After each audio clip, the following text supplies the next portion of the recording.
श्री स्वामी समर्थ. जय जय स्वामी समर्थ. श्री स्वामी लीलामृतसार अध्याय 6. श्री गणेशाय नमः. श्री स्वामी समर्थाय नमः.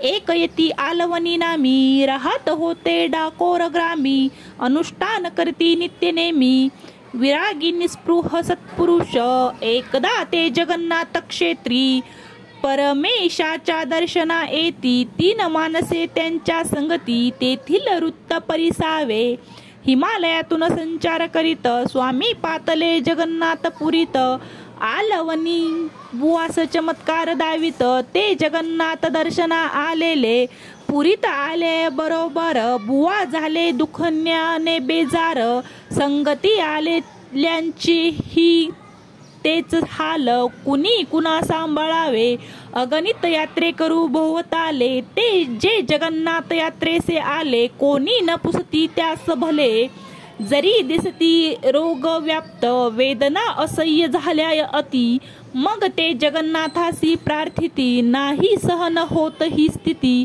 डोळे आता मिटवावे, इतुक्यात स्वामींची मूर्ती, तेजो भास्कर कर ठेविले कटी, सन्मुख पाहून विस्मित होती, उठोनी करीती वंदन, स्वामींनी सांगितले त्या, शेजार गृही अन्नाची सिद्धता, चौघेही अन्न प्राशन करतात, त्यांची व्याधी नष्ट झाली, अलवनी बुवा हात जोडून, पुसती आपले कवनस्थान, म्हणती आमुचे विश्वच धाम, त्यातही प्रिय असे गिरणार, अलवनी बुवा स्वामींसी नमून, पुसती तुम्हा कधी दर्शन, प्रज्ञापुरी वास्तव्य करून, देऊ दर्शन ते म्हणती, ही परमेश्वराची लीला अघटित, यात्रेकरू प्रत्यक्ष पाहत, आमचे देव दर्शन म्हणत, असे दांभिकपण ते, या चमत्काराच्या गर्दीत एक सदाचारी विप्र जन्मांध, दर्शनाची इच्छा व्यक्त करत, स्वामी चरणी लागला, स्वामींनी पुष्पहार कंठीचा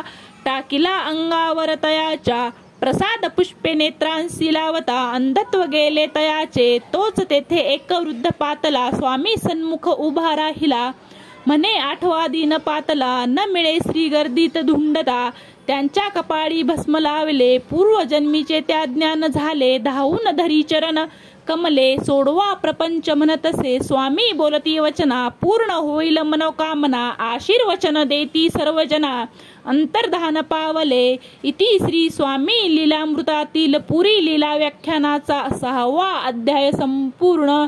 श्री स्वामी समर्थ.